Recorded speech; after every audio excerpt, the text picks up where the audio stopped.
El Salvador. Where is El Salvador? El Salvador is a Spanish-speaking country located in Central America, bordering the North Pacific between Guatemala and Honduras. El Salvador is also called the land of volcanoes because of the 20 volcanoes there, and with 2 of them being currently active. El Salvador is also the smallest country in Central America. This is a picture of El Salvador on the Central America is right here. Basic fundamentals. A lot of people in El Salvador make a living by rural life, working on farms. A basic house in El Salvador usually looks like this. Most houses are painted in bright colors. The houses in El Salvador are mostly mixed construction and made of mud or adobe bricks. Over here it says that these houses are in San Salvador and Zacatecoluca, which are 2 of the cities in El Salvador. Water in El Salvador. At least 90% of El Salvador's water is believed to be contaminated with untreated sewage and agricultural and industrial waste. El Salvador is also said to run out of water in about 80 years unless action is taken. National foods. Pupusas, handmade tortillas with lots of toppings like beans, loroco, a digestible flour, pork, and cheese. It is garnished with tomato sauce and served with coleslaw. Tamales, corn dough pouches with different filling like sweet corn, cheese, meat, or dried fruit. They are wrapped in banana leaves and steamed. Access to food. In El Salvador, the access to food is pretty good. There are restaurants and fast food places in the urban parts of El Salvador. In some places, like more rural places, it's more difficult, but there would usually be a little market where they can buy some food. Though they do have access to food, the poverty rate is pretty big over there, and sometimes the families cannot afford food, which leads to 14% of the children under the age of 5 in El Salvador to suffer from chronic malnutrition. This is a restaurant in El Salvador. It's my favorite one.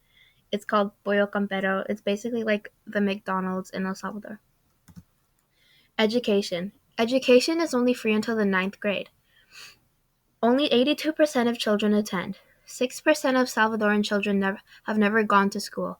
Most of the time, only half of the children will be able to attend high school later on in life.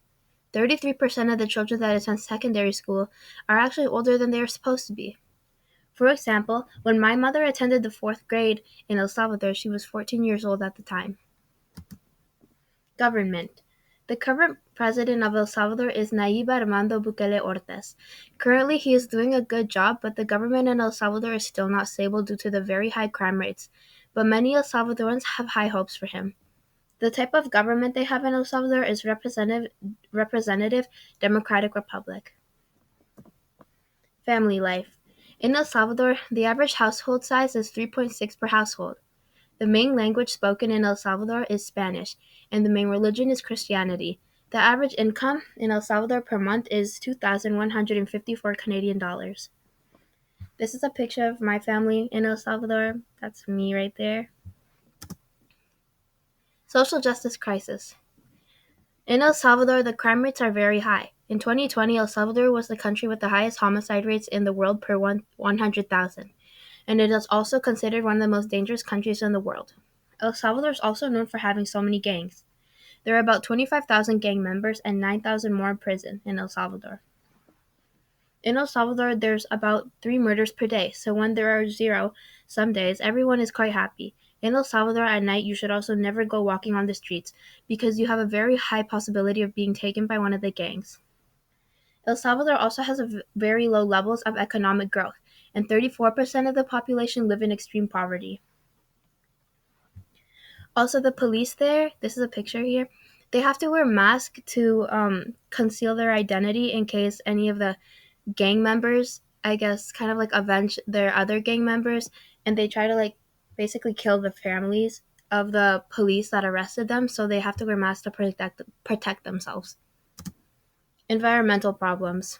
The 3 biggest environmental problems in El Salvador are deforestation, air pollution, and water pollution. As I said earlier, El Salvador's water crisis is huge and will run out of water soon, which is a huge problem. El Salvador has lost about 85% of their native forests since the year 1960. They used to have so much more biodiversity in their forests, but no longer have that. San Salvador is the capital of El Salvador and is considered to be the most air-polluted city in Central America. El Salvador is in need of a lot of help right now. Civil War. El Salvador wasn't always as bad. There was a time in El Salvador where it was much better, but on the day of the 15th of October 1979, everything changed. The war started because the wealthy people were taking the crops and agriculture, and everyone else was left with nothing. Many people would try to cross over to get some of the crops, but if they got caught, they would be executed. This war would make so many problems for El Salvador. 75,000 people died, and many innocent people were separated from their families. Most of the people that died were innocent children and mothers. This war caused many of the people to move to countries like the United States to provide for their families. Parents would go over to the United States and leave their children with their grandparents. So many of the kids felt alone and started adopting guns as their family, and that is the reason why there are so many gang members in El Salvador. The war ended on the 16th of January 1992. It lasted 12 years, 3 months, and 1 day. Humanitarian Help. The foundation Save the Children has helped El Salvador to help children and their families with health, education, and preventing violence. Child mortality rates have been reduced by nearly 50% since the year 2000. Conclusion. In conclusion, I think that El Salvador should have much more help and take much more action to help the people in El Salvador, because I would want my loved ones to be as lucky as I am in Canada. Their water is running out and they have high homicide and crime rates. It is such a beautiful place, and I would hate for El Salvador to be ruined like that. I hope that in the future they will get help and the crime rates will be much lower.